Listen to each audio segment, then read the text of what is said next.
Jean-Louis Perrault, je suis maître de conférence en économie à la Faculté des sciences économiques de Rennes, Rennes 1, et je pilote depuis 15-16 ans bientôt un master qui s'appelle Affaires internationales et PME, dans lequel le mot exportation est globalement banni, parce que nous voulons que l'internationalisation soit à la lecture des élèves. Donc je vous présenterai un petit peu la démarche tout à l'heure, et nous travaillons avec pas mal d'amis, dont un qui est présent dans la salle, et des gens de l'Université du Québec à Trois-Rivières, qui sont un centre historique sur PME, et nous on est un centre historique sur international, et tout ce monde-là s'est rencontré. Alors, j'ai l'occasion de dire ici que je suis très honoré évidemment d'être invité par votre panel. J'ai l'occasion de dire aussi que je vais probablement être en partie hors sujet. On va voir, parce que c'est vraiment seulement la moitié de l'exposé qui porte sur comment nous nous représentons la façon de répliquer de la PME à l'international, et surtout la première partie de l'exposé a surtout pour objectif de vous rappeler des choses que vous connaissez parfaitement. En l'espace de 10 ans, le monde a radicalement changé à bien des égards, je vais en dire un mot, mais nos représentations, elles, n'ont pas changé. C'est-à-dire que quand on se promène dans les instances type CCE ou type direct, on a encore des gens qui emploient un langage relativement périmé, avec un contenu relativement faible, qui interdit de faire des analyses. Et donc nous, notre problème depuis 15 ans, ça a été d'avoir l'arrogance en quelque sorte de dire il faut peut-être qu'on parle des choses différemment. Donc très rapidement, je vais simplement signaler des mots valises qui, à notre avis, en tout cas dans le diplôme, valent des très mauvaises notes aux étudiants s'ils les emploient. Pourquoi? Parce que le contexte a profondément changé. Tout le monde sait ici que la dynamique de l'activité mondiale est radicalement différente d'autrefois. Elle est cyclique, elle est massive, elle est géographiquement extrêmement mobile. Que ce soit la démographie, la culture, la politique, l'idéologique, tout est en train de se brouiller d'une façon qu'on ne comprend pas. Les gens n'appartiennent plus vraiment à des territoires. Cette première dynamique-là n'est pas prise en compte par nos visions anciennes, l'exportation, franchissement de frontières dans des containers. Bon. Deuxièmement, les nomenclatures que nous avons sont des nomenclatures héritées en gros de modèles des années 50, le pire qui soit en l'occurrence, puisqu'il correspond à des mondes figés dans des structures de production. On a des PME qui sont des nomenclatures définies de façon précise en effectifs. C'est la dernière chose qui m'intéresse lorsque je mets en étudiant en PME, je veux un propriétaire dirigeant, je me fous qu'il y ait 1000 salariés, je veux savoir s'il y a un type dont le patrimoine est cette entreprise et si ça l'influence. Donc déjà c'est un problème, et puis des trucs dont on ne connaît plus le contenu, la croissance ou les services, donc on a toute une terminologie qui est pérenne, on l'emploie tout le temps, mais dont le contenu est informe, c'est-à-dire avec lequel nous ne faisons pas d'analyse, et nous ne pouvons pas en faire. Le tertiaire, c'est depuis 30 ou 40 ans que quand on dit les services, on ne sait pas à quoi ça correspond, et c'est un des problèmes. Et donc, le diplôme qu'on a construit à 15 ans visait justement à éviter d'employer des mots qui amènent à des représentations qui ne permettent pas de dire quelque chose, et donc obliger les élèves à être beaucoup plus précis, conformément à la proposition d'Arendt. Si on a des idées toutes faites, on ne peut pas répondre aux nouvelles situations. Si on a des préjugés, on ne peut pas répondre aux nouvelles situations. Or, personne ne peut dire que depuis le milieu des années 90, voire depuis le milieu des années 2000, les choses n'ont pas totalement changé. Donc, il y a 3 mots qui sont interdits dans mon diplôme. La mondialisation. Bon, c'est quoi? Alors, c'est une espèce de globalisation des normes de consommation, avec malgré tout des inégalités, parce qu'il y a toujours un contenu politique, donc c'est pas bon. Les politiciens disent c'est pas bon, les commerciaux disent c'est excellent, puis à l'arrivée on ne sait pas ce que c'est, personne n'est capable de le dire. Il y a un deuxième mot qui est interdit, vous m'en excuserez j'espère, c'est l'exportation. Le truc ultra sexy qu'il faut que tout le monde fasse. Si tu n'exportes pas, tu es nul. Si tu n'exportes pas, tu meurs. Si tu n'exportes pas, tu ne vaux rien. Et par conséquent, vas-y. En fait, c'est quand tu exportes que tu meurs. Mais bon, c'est pas grave, la séquence est ainsi posée. Et puis la troisième, c'est lorsqu'on interroge des gens, ça a changé, hein, je suis un peu cruel, mais quand on interrogeait il y a 6-7 ans des gens de la Direct ou de la CCE pour dire les PME, oh là là, les PME, il faut les accompagner, elles ne vont jamais y arriver toutes seules, elles sont trop petites. Et donc, sous-entendu et sous-jacent, le raisonnement selon lequel une PME va devenir grande. Sinon, c'est nul.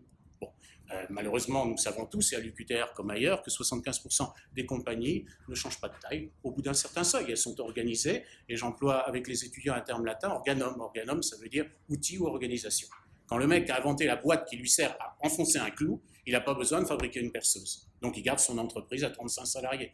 Donc ça aussi, c'est des difficultés sur lesquelles il a fallu faire travailler nos élèves, parce que nos étudiants, c'est des étudiants de 4e année, et ils sont intoxiqués par BFM TV, le CAC 40, Carl Ghosn et tous ces machins-là, qui correspondent, rappelons-le, à 40 000 entreprises de plus de 250 salariés dans l'ensemble de l'Union européenne.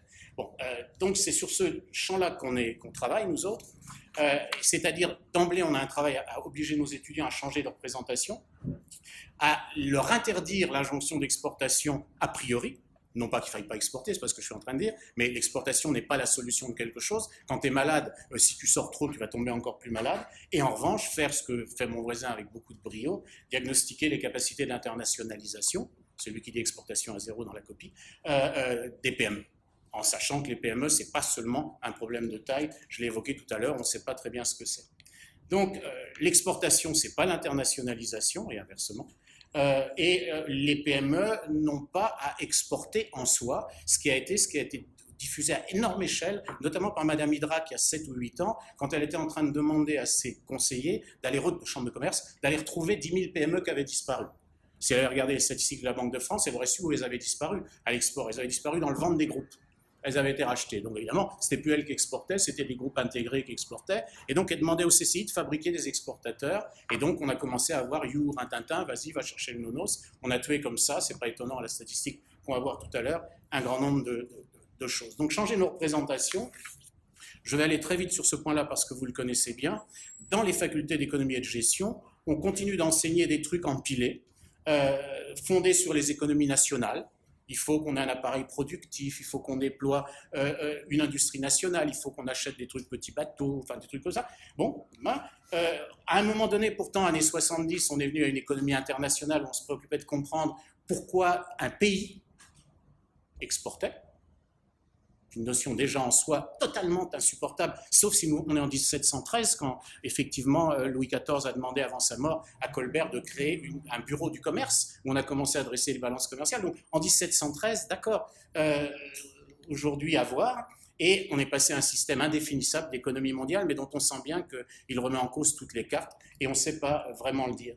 Donc les modèles, je passe très vite dessus, parce que ce n'est pas là que j'ai l'intention de déployer les choses. On a encore une vision, disons, où un territoire avec un drapeau national doit être capable de développer l'ensemble de son industrie, comme si nous n'étions pas traversés par toutes sortes de flux d'innovation, de compétences et d'expertise. Ce vieux raisonnement qui date de l'après-guerre, qui date du moment de la reconstruction, qui date du moment où les pays tentaient d'obtenir leur indépendance et de se développer, revenait finalement à un combat que nous entendons encore, mais qui n'est pas absurde, dont je comprends qu'il existe encore, patriotisme économique, toutes ces choses. Oui, oui, je comprends qu'il existe encore, mais ça ne peut pas être un modèle. Ça ne peut pas être un modèle pour différentes raisons. C'est le modèle de la planification, c'est le modèle de l'industrie lourde, et c'est un modèle qui a une caractéristique dramatique, c'est qu'on installait une structure de bâtiments travaux publics, de cimenterie, de sidérurgie, en oubliant une chose qu'on va vite apprendre, c'est que finalement la cible industrielle n'arrête pas de bouger. Et donc on a fabriqué avec ce modèle-là des choses très statiques, que l'on voit encore dans certains pays en développement, à savoir on fabriquait des pianos, on n'avait pas Mozart, des industries un peu complexes que les gens ne savaient pas piloter, ou bien des industries qui restaient éternellement là, comme la cimenterie dans la ville d'Alger, qui est là depuis 1948 et qui est en plein milieu de la ville. Donc ce modèle-là est encore là. Je ne dis pas qu'il n'a aucune vertu, je dis quand même qu'il est problématique dans le monde dans lequel nous sommes. Ensuite, on a eu les années 60, 70, 80, où le modèle de l'OMC a diffusé, enfin du GATT à l'époque, et où on était en train d'essayer de convaincre les pays d'entrer tous dans l'exportation. Et on a inventé des raisons, des théories assez, ceux qui ont fait de l'économie les connaissent peut-être, qui n'étaient pas des théories pertinentes, qui n'avaient pas un vrai contenu pour justifier de l'exportation comme le meilleur des mondes. Alors on a inventé des choses comme valoriser les dotations factorielles, j'entre pas dans le détail, c'est un truc complètement abscon, sans intérêt, sans vertu analytique. On a évidemment préconisé l'ouverture des frontières, et on a également, de nouveau, évoqué l'avantage de produire vers l'extérieur, c'est changer de taille. Donc être plus grand, c'est des coûts unitaires plus faibles. Bon, si tu veux, c'est possible, voyons voir, pas tout le temps. Et par conséquent, quand tu deviendras grand, tu pourras devenir grand en exportant. Et donc, tu vas devenir plus grand, tu vas avoir tes sirops de croissance en allant chercher l'exportation. Le résultat de ce modèle qui a duré 30 ans et qui dure encore en partie, c'est un effet de domination colossal. 2000, 75% des échanges internationaux concernaient au moins un pays développé. Donc, après 50 ans de libre-échange soi-disant, c'était seuls les pays du Nord qui réussissaient à développer ça. Et nous savons aujourd'hui, ce modèle de l'organisation du commerce international, qu'il ne fonctionne plus.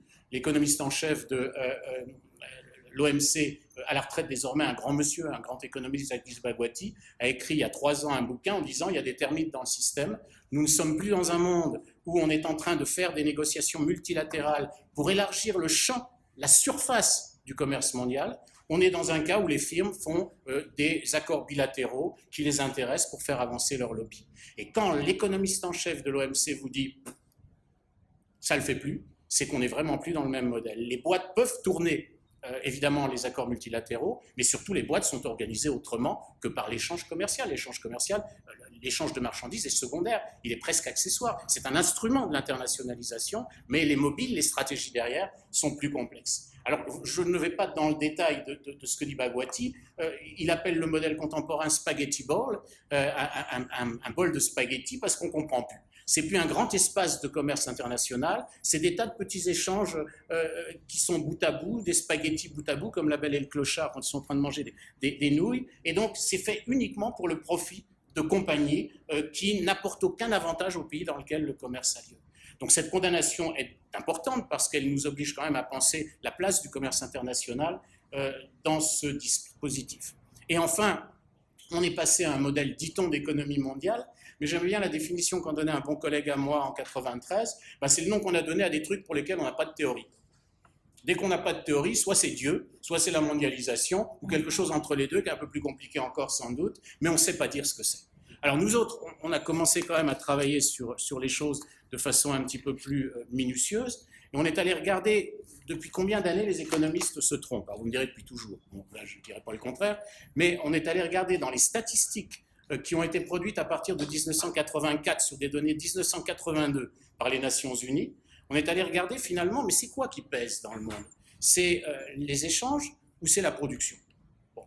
Et en regardant ça, on a repris les statistiques de la CNUSED que j'ai actualisées, et depuis que la statistique existe, 1984, le rapport, 1982, la statistique, on s'aperçoit que les exportations mondiales ont toujours été plus faibles que les ventes des filiales de groupes internationaux.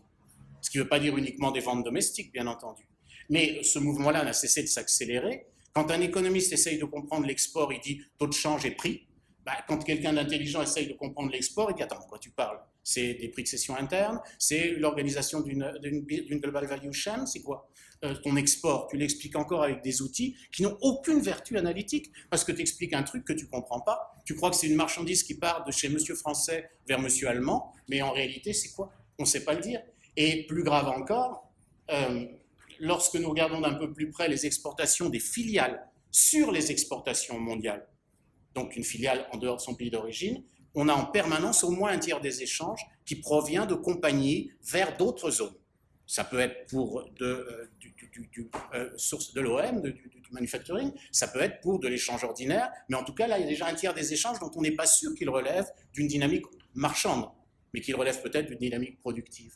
Donc, on a cette difficulté qu'on a signalée très tôt, parce que c'est des données qu'on a vues dès qu'on a eu le premier rapport en main, et on a commencé à réfléchir, finalement, quand on est dans l'industrie ou quand on est dans le business, c'est quoi ce qui pèse, à part les charges sociales? La réponse, c'est quand même de dire, c'est la techno. C'est-à-dire, je suis où dans la capacité de maîtriser la technologie? Je suis où dans ma capacité de dialoguer avec un ingénieur de chez Intel sur l'architecture de mon nouveau bidule, une télé par exemple, une télé c'est déjà du gros business, et de manière à pouvoir parler avec lui le même langage technique. Comment puis-je développer ce type de langage? Alors il faut que je recrute des gens spécifiques, etc. etc. Et donc, finalement, un des éléments forts de ce qu'on pourrait appeler une mondialisation, c'est ce système industriel mondial, je reste à un niveau très général bien sûr, qui à un moment donné dans une industrie donnée se caractérise par des standards desquels vous êtes plus ou moins dépendant. Les bornes globales ne sont que finalement, vous avez dû entendre déjà parler dans cette enceinte des bornes globales, ne sont que finalement le produit d'un contexte particulier. Quand vous êtes dans la téléphonie cellulaire, vous êtes immédiatement mondial, parce que vous êtes obligé d'utiliser des processus, des normes, etc. Même si vous vendez qu'en France, vous êtes immédiatement mondial. Si vous voulez parler cellulaire, vous êtes obligé de parler le langage mondial du cellulaire. Par conséquent, les standards mondiaux d'efficacité sont, la façon dont on est efficace dans ce qu'on connaît d'une industrie, sont des niveaux importants de la mondialisation. Ce qu'on appelle le système industriel mondial, c'est cette complexe dynamique ici, et je continue d'aller vite parce que ce n'est pas le cœur de mon sujet, mais effectivement, je suis allé voir évidemment sur votre site les nombreuses interventions qui m'ont amené à recentrer mon sujet différemment, j'aurais fait trop de redites. L'innovation, est le cœur de l'internationalisation, incontestablement. Et par conséquent, la question est de savoir comment une compagnie, une PME, une start-up, tout ce que vous voudrez, est à un bon niveau des connaissances d'une technologie donnée à un moment donné. Quel est l'état des connaissances? Suis-je capable de suivre l'état de ces connaissances et donc être suffisamment dynamique pour, lorsque j'arrive à vendre quelque chose à quelqu'un, ce soit dans le tempo de l'évolution technologique? Alors, je suis très abstrait, j'en suis conscient, mais quand nous parlons de mondialisation, nous autres, nous pensons quand même que, du point de vue PME, industrie, etc., nous pensons quand même que c'est là que ça se joue. Et s'il y a plus de bornes globales, c'est parce que le système industriel mondial est un peu plus accessible. Il y a en cellulaire, en électronique, en mécanique, des choses qui sont un peu plus accessibles. Et par ailleurs, deuxième dimension du système industriel mondial qui vous concerne, vous qui, pour certains d'entre vous, font transiter des marchandises d'un point à l'autre, la localisation géographique des activités, les flux de production, les flux de consommation. Donc quand on a d'étudier la mondialisation dans une PME donnée dans lesquelles les étudiants partent en stage de longs mois, ben, on commence quand même à regarder c'est quoi son business, c'est quoi précisément son business. Pas une nomenclature INSEE, s'il vous plaît. C'est quoi ton business? Et dans ton business, t'es où par rapport à, si ce n'est même pas des grands rivaux, où est-ce que tu peux trouver des réseaux pour favoriser le développement de ton travail? Donc, économie mondiale, on n'aime pas trop employer le terme, mais pour nous qui travaillons sur PME, on considère que la mondialisation, c'est la structure spatiale de la production. C'est-à-dire c'est quelque chose qui concerne la production plus que l'échange. D'où, je peux donner déjà quelque chose que vous connaissez parfaitement, l'immense intérêt pour les PME de chercher par des réseaux, des alliances et tout ce qu'on voudra, la capacité d'aller s'articuler avec la dynamique de la technologie mondiale. Donc sur ce point-là, j'en dis pas plus, j'en ai déjà dit trop, mais en tout état de cause, c'est quoi la mondialisation? Je passe mon temps à montrer aux élèves la mondialisation, c'est là où c'est allumé, c'est-à-dire que les angles morts du monde, les compagnies s'en foutent, elles vont là où il y a de la lumière, et la mondialisation, c'est juste la concentration urbaine. En d'autres termes, si vous voulez voir le monde en action, vous regardez où le monde est concentré, et c'est là que vous comprenez mieux les choses. C'est pas une raison, vous me direz, pour pas employer le mot, mais mondialisation a tendance à nous emmener à ma première image, à savoir la dame qui a son hamburger sur la tête et qui se promène dans son désert. Non, le capitalisme a des angles morts. La mondialisation, c'est celle du capitalisme et celle de l'agglomération urbaine. Bon. Alors, je suis allé très vite là-dessus et je ne vais pas revenir en arrière. Donc, la question des représentations me semble très importante. Il faut en inventer d'autres. Nous ne les avons pas forcément. Il faut en inventer d'autres. Il faut dire les choses avec des mots qui sont moins familiers. Si vous dites exportation à des élèves, il va tout de suite avoir le sentiment de savoir de quoi il s'agit. C'est pas vrai. Si vous dites mondialisation à un élève, il va avoir le sentiment d'avoir une réponse. C'est pas vrai. Quand on lui dit, ah oui, c'est quoi au juste? La world music, oui, c'est ça. Alors on va aller voir plus loin. Donc, on a ce premier problème, et je le dis, nous n'avons pas de réponse, nous. Tout ce que nous voulons, c'est que si on regarde une PME dans sa dynamique d'internationalisation, on essaye de désigner beaucoup plus précisément ce qu'elle est amenée à faire, les risques qu'elle est amenée à prendre, les domaines où elle peut passer des alliances, et non pas rester à des mots qui sont des terminologies trop larges. Deuxièmement, la conséquence de ce que je viens de dire, bien sûr, c'est éviter l'injonction d'exportation. Injonction étant entendue au sens de Madame Hydrac, vas-y, vas-y, vas-y, envoyez-moi 10 000 PME de l'autre côté du front. C'est Stalingrad, ce truc-là. C'est rien d'autre que Stalingrad. C'est pas une méthode, c'est pas un moyen. Et donc, l'argument que nous avons, nous autres, c'est de dire ça, on s'en fout. C'est pas le boulot des PME de rétablir la balance commerciale de la France. C'est pas leur job. Elles sont pas là pour ça. Elles sont là pour mener et pérenniser des activités, elles sont là pour innover, elles sont là pour avoir des responsabilités sociales éventuellement. Donc ce point-là, c'est pas leur job, c'est pas leur problème, et les économistes vont l'interpréter ici, le COE, en ayant les taux de change, tout ce que vous voudrez. C'est embêtant, mais c'est pas leur problème. Je suis désolé pour les représentants du gouvernement qui peuvent être ici. Le problème des PME, c'est de réussir à se développer, ici ou ailleurs, et c'est donc avant tout le refus du discours mercantiliste. L'injonction d'exportation, elle est absurde aussi, parce que finalement, qui c'est qui exporte en France? C'est les groupes étrangers. Quand on regarde la statistique des exportations françaises, celle-ci n'est pas actualisée, mais ça n'a pas d'importance, ben on s'aperçoit que 45% des exportations sont faites par les entreprises étrangères, enfin à capitaux étrangers, si entreprise étrangère veut dire quelque chose. Alors quand tu fais une politique de promotion des exportations, tu subventionnes IBM, qui a été longtemps le premier exportateur français, tu subventionnes qui? Bon, donc cette lecture-là, elle est un peu étrange. Alors bien sûr, tout le monde dit qu'il faudrait que les PME exportent plus. Ben, je viens de vous dire le sentiment que j'en avais. Donc on a cette vraie difficulté-là. L'injonction d'exportation ne correspond à rien dans le monde contemporain.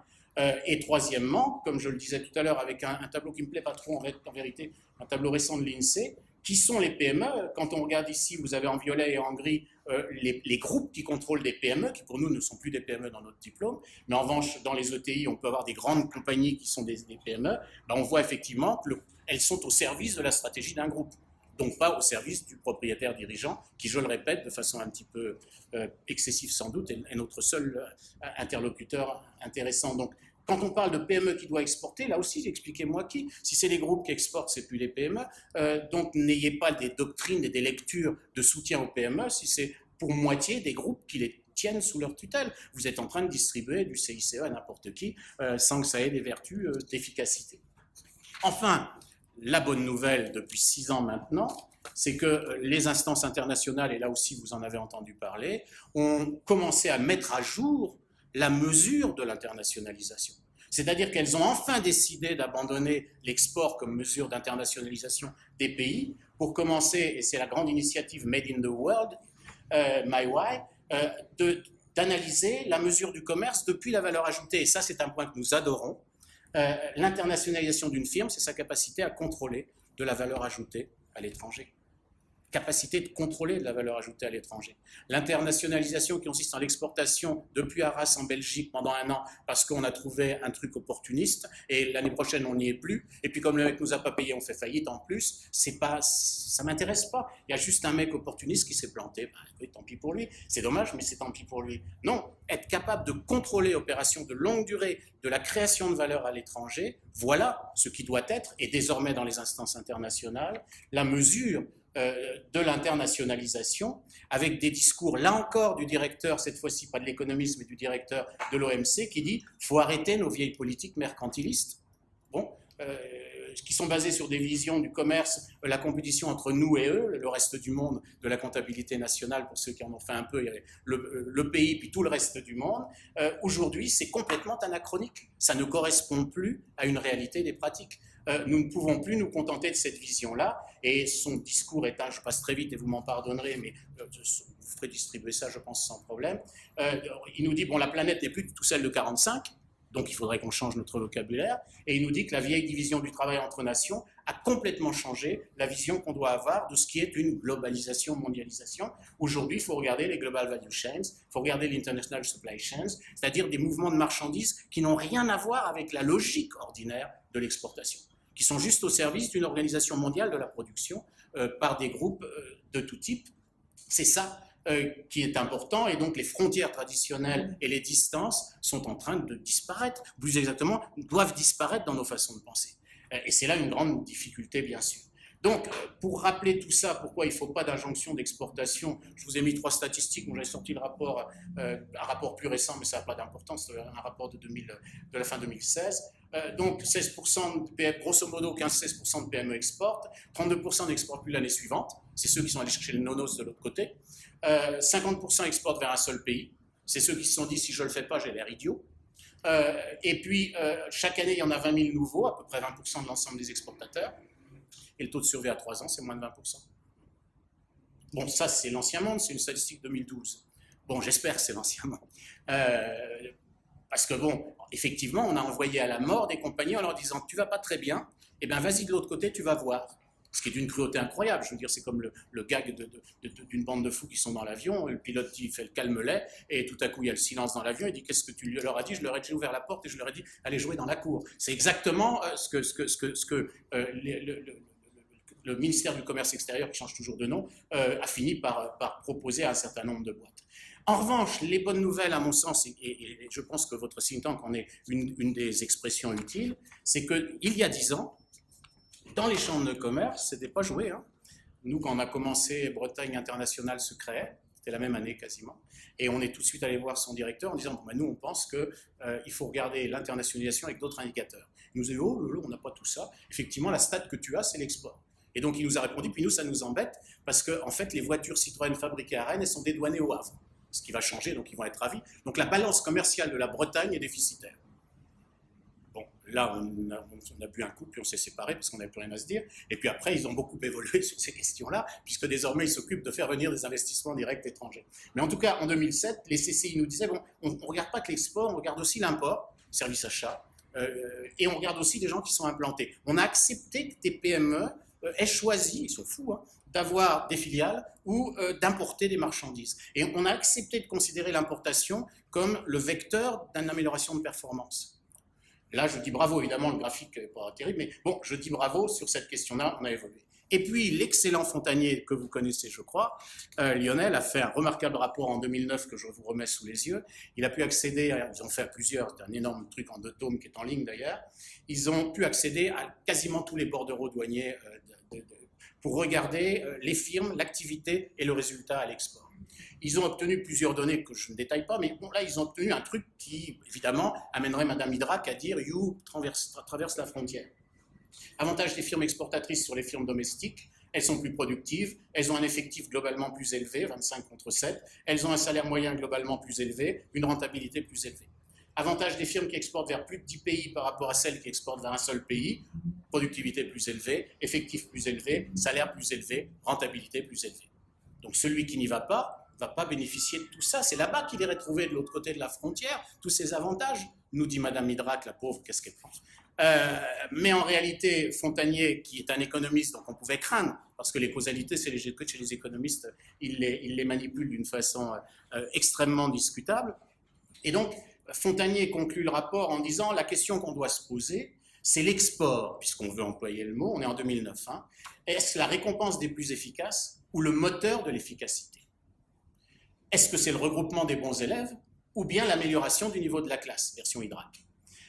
Avant d'entrer sur les marchés, donc ils sont allés reprendre la base de données, ils ont regardé les boîtes qui exportaient en réussissant et celles qui exportaient en réussissant moins, ils ont regardé tout ça et ils ont vu que les boîtes qui réussissaient, dynamique d'investissement pendant les années précédentes, dynamique d'embauche pendant les années précédentes, dynamique de croissance pendant les années précédentes. Et ils ont conclu ce que tout économiste devrait conclure avec tout le restant des habitants de ce pays quand ils parlent d'exportation. L'exportation, c'est l'étape qui couronne une bonne stratégie de développement. Et par conséquent, c'est en quelque sorte l'ultime étape qui nous permet, lorsque nous sommes une compagnie capable de franchir, de se confronter à des difficultés plus importantes. Et ce rapport qui a bientôt 10 ans, je dois avouer que je continue Lionel est un spécialiste d'économie internationale, donc c'est toujours inquiétant, on a toujours peur qu'ils ressortent leur vieux modèle, mais ce rapport nous dit fondamentalement ce à quoi il faut penser. C'est pas de l'autre côté de la frontière que tu trouveras des résultats plus favorables, c'est en partant avec des résultats, avec ton pactage, que tu vas réussir à faire le combat de l'autre côté de la frontière. Donc, dans les 10 minutes qui me restent, je vais essayer d'en venir au dernier point, diagnostiquer les capacités d'internationalisation des PME. Alors là, c'est compliqué. D'abord, les PME sont toutes différentes parce qu'elles sont caractérisées par la forte personnalité du propriétaire dirigeant, par la nature de l'industrie, par la localisation spécifique dans le pays, dans la région, dans tout ce que vous voudrez, par l'histoire familiale. Le parrain du diplôme l'année prochaine, c'est Briochin. Briochin, c'est les gens dont vous avez dû voir les produits d'entretien dans le bon, c'est une boîte de Saint-Brieuc créée en 1919. Bon, ils sont 60, ils sont toujours 60, et depuis 2 ans, ils ont commencé à exporter vers la Chine. Donc, exporter leur pose immédiatement un problème, et donc ils sont en train de chercher des moyens plus subtils que l'exportation bête et méchante. Donc, on est déjà du côté du bureau, de l'implantation et du machin. Donc, voilà exactement les gens qui nous intéressent, de la start-up jusqu'à la vieille entreprise familiale qui tout à coup se dit « faudrait peut-être qu'on aille là, faudrait peut-être qu'on aille là ». Donc, comment diagnostiquer toutes ces PME avec un seul outil? C'est difficile, il y a de très bons outils, mon voisin en est le fondateur, mais il y a un outil qui est très mauvais, c'est ça. Alors, vous l'avez croisé peut-être, le modèle step by step, le modèle d'Uppsala, c'est-à-dire qu'il y a 2 analystes gestionnaires suédois qui, au début des années 70, ont analysé Volvo, 3 entreprises suédoises, je devrais les connaître, il devait y en avoir que 3 parmi les groupes, et donc ont essayé de comprendre comment, pendant les années 60 et 70, ces 3 compagnies s'étaient internationalisées. Mais vous voyez bien le contexte. On est dans les années 70, dans un pays qui était auparavant très protectionniste, qui bénéficie du Candy Round et qui commence à voir baisser les frontières européennes et qui du même coup voit de ces grands groupes se dire « Attends, il faut qu'on fasse quelque chose, nous dans l'automobile, pour faire ça ». Et donc, dit-il, voilà comment ils ont fait. D'abord, ils ont eu une exportation irrégulière, comme mes PME qui se cassent la margoulette. Ensuite, ils ont commencé à avoir des représentants un peu structurés. Ensuite, ils ont établi des bureaux commerciaux. Et puis, quelquefois, ils se sont mis à produire à l'étranger. Et les 2 axes sont très pertinents. Market commitment, j'accepte ça comme grille. Comment tu t'impliques sur le marché. market knowledge. Comment tu connais le marché, et plus tu connais le marché, plus tu te commites dessus. Ça, c'est pas forcément toujours vrai, mais le problème de ce modèle, c'est que c'est devenu l'injonction ordinaire vis-à-vis des PME. T'es petit, peut-être tu seras grand, va jouer dans la cour, tu vas faire un petit export pour voir. Et puis si tu fais 2 exports pour voir et que ça marche, on verra si tu ne peux pas faire 3 exports pour voir, mais dans le même pays. T'es tout petit, calme-toi, essaye pas quelque chose de plus grave que ça. Et donc le step by step est devenu la principale injonction vers les PME. Or, il n'y a aucune raison dans le monde contemporain de rester indexé à ce modèle, et je vous en reparlerai 3 minutes à l'instant. Je ne dis pas qu'il faut tout de suite qu'elles aillent faire des industries manufacturières, mais je peux vous donner 7 ou 8 exemples de PME dont le premier problème était de trouver un partenaire dans des endroits invraisemblables pour réussir à assembler un truc qui les concernait. Bon, et du coup, leur problème, c'est du droit économique international et la capacité à faire valoir leurs droits de propriété dans des endroits invraisemblables. Allmix, qui est une boîte extraordinaire qui, avec des algues vertes, fait de l'hygiène animale, qui était un tout petit groupe il y a 20 ans, qui est désormais un truc sensationnel avec un brevet principal, cherchait chez les Kazakhs à trouver un atelier d'extraction du cuivre. Va-t-en trouver le juriste qui est capable de te faire un contrat pour te garantir des droits de propriété sur ton unité de production kazakh avec un partenaire kazakh 51-49. Bref, donc ça existe aussi. Mais ce modèle avait un mérite. Il a introduit quelque chose qui n'a pas disparu et que chacun d'entre vous connaît. C'est un aller-retour permanent entre une connaissance croissante des marchés étrangers par les décideurs dans l'entreprise et du même coup des décisions sur comment on s'y implique, qui amènent à réformer les activités dans l'entreprise, dans la PME, c'est-à-dire à se dire, mais on fait ça comment? Moi, j'ai des élèves, à chaque fois qu'ils me disent, bon, faudrait qu'on commercialise le produit, il n'y a pas de problème, on est sur une étude de cas, tu me dis, on commercialise le produit, voilà. Bon, tu as une demi-heure, tu me fais la fiche de recrutement des gens dont il te faut, tu me dis combien il y en a, tu me dis le salaire moyen, tu me dis l'expérience que tu veux, et voilà, tu m'as dit comment commercialiser, est une question concrète. Et quand les élèves sont face à ça, après, ils réfléchissent avant de dire les choses, ils disent, commercialiser plus veut dire que je dois être capable de faire la fiche de poste du mec que je vais recruter. Et donc, je ne sais pas très bien comment je dois faire ça, comment je dois la formuler. Ils sont face au problème très concret je voudrais du market commitment, mais comment je vais changer ma masse salariale dans l'entreprise, comment je vais changer la part des commerciaux et la démographie des commerciaux. Si je recrute pour la Chine un nouveau mec, il va être coûteux, les autres vont un peu jalouser. Pourquoi on ne les a pas pris eux qui étaient dans la boîte pour aller sur le marché chinois? Bon, peut-être parce qu'ils ne parlaient pas chinois, mais enfin bon, il y a tout un tas de problèmes qui vont se jouer à ce niveau-là. Et donc ce modèle a ce mérite-là. Il est très simple. Il nous dit, bon, si tu penses marché, tu vas te poser jusqu'où tu t'impliques dessus. Commitment. Export, je vends un coup, je produis. Et du même coup, ça va modifier ton organisation. Si tu veux t'internationaliser, tu es obligé de repenser régulièrement ton organisation. Et les patrons de PME sont les mieux à même de le faire, puisque dès leur création, ils n'arrêtent pas de repenser leur organisation. Qui je dois recruter, comment je dois faire, comment je dois déménager, quels nouveaux locaux. 15% de croissance, est-ce que je dois déménager dans 1500 mètres carrés ou tout de suite dans 2000? Bref, ils sont tout de suite sur cette dynamique de rééquilibrer l'organisation. Donc, quand ils abordent l'aspect marché international, alors c'est un peu plus compliqué parce qu'il faut trouver des gens qui sont moins faciles à trouver, mais ce modèle-là reste une vérité. Et donc, une fois cela posé, on s'aperçoit que dans les théories que nous avons eues et que nous avons croisées en gestion pendant toutes ces années, il y a en gros 3 grands types de théories qui expliquent l'internationalisation des compagnies, quelle que soit leur taille. Il y a l'internationalisation déterminée, c'est le step by step. Si tu veux monter l'escalier, tu prends la première marche, l'export, puis tu verras après. Par conséquent, tout naturellement, au fur et à mesure que tu grandiras, si tu es une PME, tu pourras franchir les étapes suivantes. C'est, tu passes du CP jusqu'au CE2. Enfin bref, on est dans l'étapisme qui caractérise bien la période. Je veux dire, on est toujours dans les modèles de Rostow. Quand le pays doit se développer, il doit passer par certaines étapes. On est encore chez des analyses marxistes, au fond, où les gens pensent qu'il y a un déterminisme historique quelque part, et on le retrouve dans cette internationalisation déterminée. Très rapidement, on va dire fin des années 90, on a commencé à avoir des analyses, et notamment Le Maire, que vous connaissez sans doute relativement bien, qui nous disent non, l'internationalisation, ça s'agence. C'est-à-dire que tu n'es pas obligé de prendre l'escalier, c'est une sorte de clavier, et tu peux choisir la délocalisation, le bureau, le VIE, le piggyback, en fait, tu peux choisir ce que tu veux et faire tes accords avec ça. Simplement, les bouquins concernés, qu'américains ou français, à chaque fois qu'ils prennent des exemples, ils nous sortent des grands groupes. Jamais de PME. Donc, quand ils sont sur internationalisation agencée, c'est-à-dire on a un clavier pour jouer du piano et pas un escalier pour monter jusqu'au dernier étage, ces gens-là nous répondent, mais oui, mais c'est pas tout le monde qui peut jouer du piano. Donc les PME, elles, tu leur donnes une bombarde et puis ça devrait le faire, ou bien je ne sais plus le nom de ce petit instrument qu'on joue en faisant zoing zoing.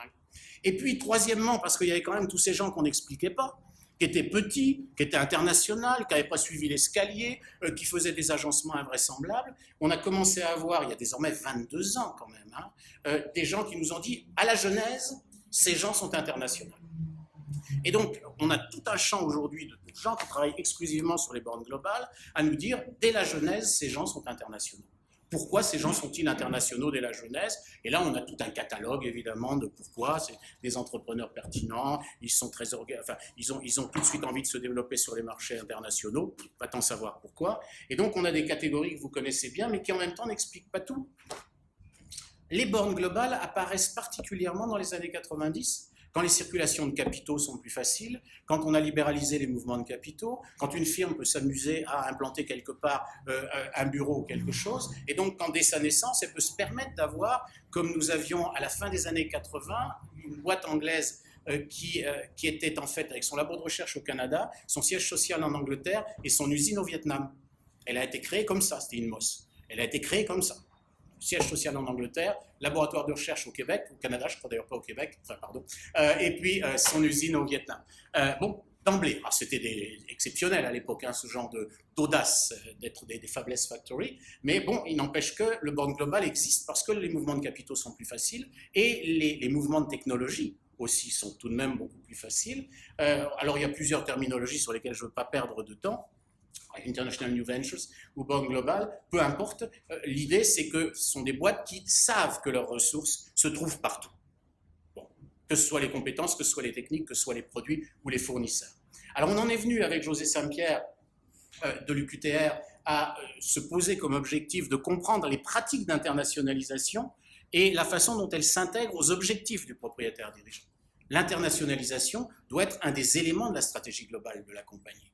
Doit être un élément intégré, doit être un élément complémentaire, et nous on est allé un peu plus loin en disant doit être un élément de la performance. Et non pas, c'est pas en allant dehors que tu trouveras ta performance, c'est en partant avec une capacité performante que tu sauras trouver dehors des suppléments. Et donc on a fini par adopter une terminologie de l'internationalisation qui est exclusivement sur le regard de comment la PME s'adapte, à savoir c'est un processus d'adaptation de l'ensemble des opérations à l'environnement mondial. Difficile à définir, ça dépend de ton activité, ça dépend de tes zones géographiques d'influence. Nous avons à Rennes, à Vern-sur-Sèche, une compagnie qui est capable de produire un truc unique au monde, qui permet de réparer les pipelines qui vont extraire le pétrole à plusieurs kilomètres à l'intérieur de la Terre, en envoyant une sorte de sonde qui explose au bon endroit et met un pansement sur le bidule, à Vern-sur-Sèche. Bon, évidemment, il n'y a pas de pétrole à Vern-sur-Sèche, et le PDG passe son temps dans le golfe du Mexique. Et il fabrique dans des ateliers, il a été obligé de déménager 2 fois, parce que croissance 25% s'appelle Saltel Industrie. Il a fini l'année dernière par revendre à Schlumberger, parce qu'il dit, les capitaux qu'il me faut dans ce machin-là, j'arrive pas à suivre. Donc on est sur effectivement quelqu'un pour qui l'environnement mondial, c'est immédiatement son contexte, le pétrole. Le pétrole depuis Vern-sur-Sèche, avec une technologie exceptionnelle. Allez sur le site de Saltel Industrie, il y a des films du bidule, c'est assez extraordinaire. Et donc l'idée pour nous, c'est qu'on est sans cesse en train d'adapter notre organisation à l'environnement mondial afin d'améliorer notre performance. C'est-à-dire que quand nous analysons dans une PME la dynamique d'internationalisation, on pose immédiatement 3 niveaux différents. L'internationalisation qu'on appelle mercantile, c'est-à-dire ces gens que Mme Hydrac envoie pendant 2 ans exporter des porte-manteaux à Bruxelles parce qu'ils sont à Arras.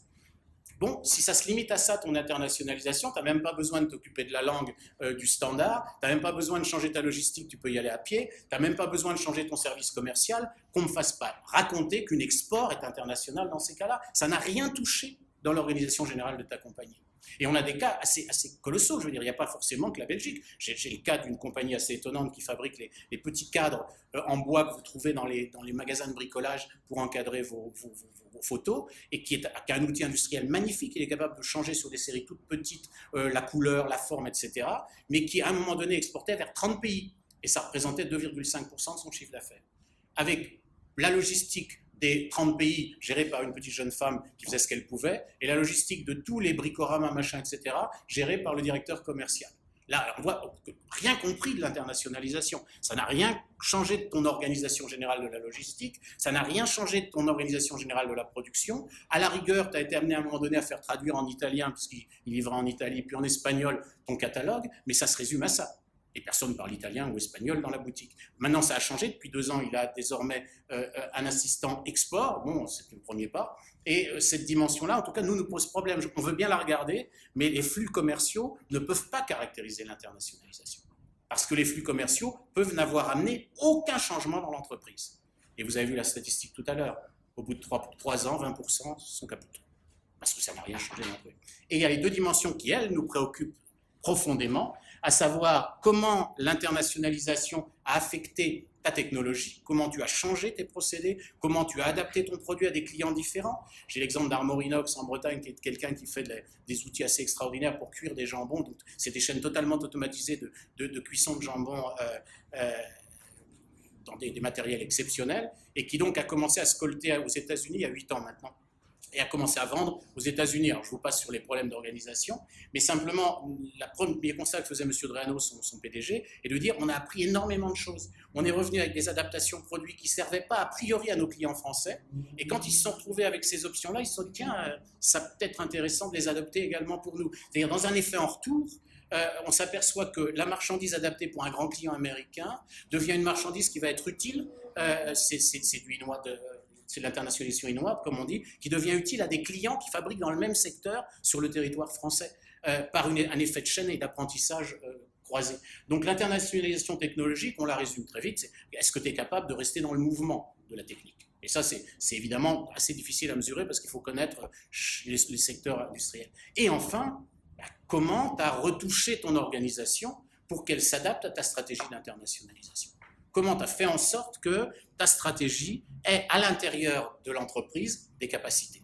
Et là, on retrouve des choses qui sont faciles à dire comme ça, mais le jour où tu dois trouver, comme Beaumanoir, le groupe Beaumanoir, Cache-Cache et compagnie à Saint-Malo, le jour où il y a 15 ans, il devait trouver quelqu'un pour la Chine, parce que c'est là qu'il achetait tout son tissu, et bien là, le gars, il a passé 8 mois, M. Beaumanoir, d'abord à faire le tour de ses cadres pour vérifier si aucun voulait aller en Chine, aucun, et a annoncé l'arrivée de Wulf, qui va devenir directeur et qui a quitté récemment pour le marché chinois. Sauf qu'aussitôt, la masse salariale change et tout à coup, des vieux commerciaux s'aperçoivent qu'ils sont moins bien payés que le petit genou qui vient d'arriver, mais qui va partir sur le marché chinois. Et donc, comment je modifie mon organisation? Ce travail du patron de PME est, à notre avis, un des éléments absolument essentiels.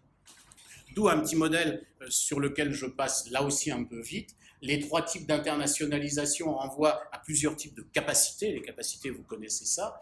Je ne rentre pas dans les différents détails, mais pour une PME, le réticulaire, le réseau est extrêmement important. Donc les capacités à faire réseau, et vous parliez des accompagnants dont certains d'entre vous sont autour de la table, ça fait partie de ce réseau qui permet de construire les capacités nécessaires. La capacité à s'adapter. Bon, évidemment, j'ai besoin, je fabrique, tout mon tissu est acheté en Chine, c'est conçu en France, c'est fabriqué en Turquie.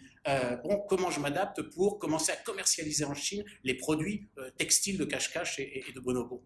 Bon, capacité d'adaptation, ça veut dire qu'il y a le patron et son équipe qui se mettent autour de la table et qui se disent, bon, on fait ça comment? Vous avez vu le risque que nous allons prendre en faisant ça. Capacité de réponse à la clientèle, parce que la PME, c'est la proximité, je pense qu'on en est tous d'accord, même s'il y a de la distance, on reste à proximité d'une connaissance client, et capacité de réaction. Tout ça contribue à la notion de performance que je ne définis pas ici, mais qui n'est naturellement pas la maximisation de profit.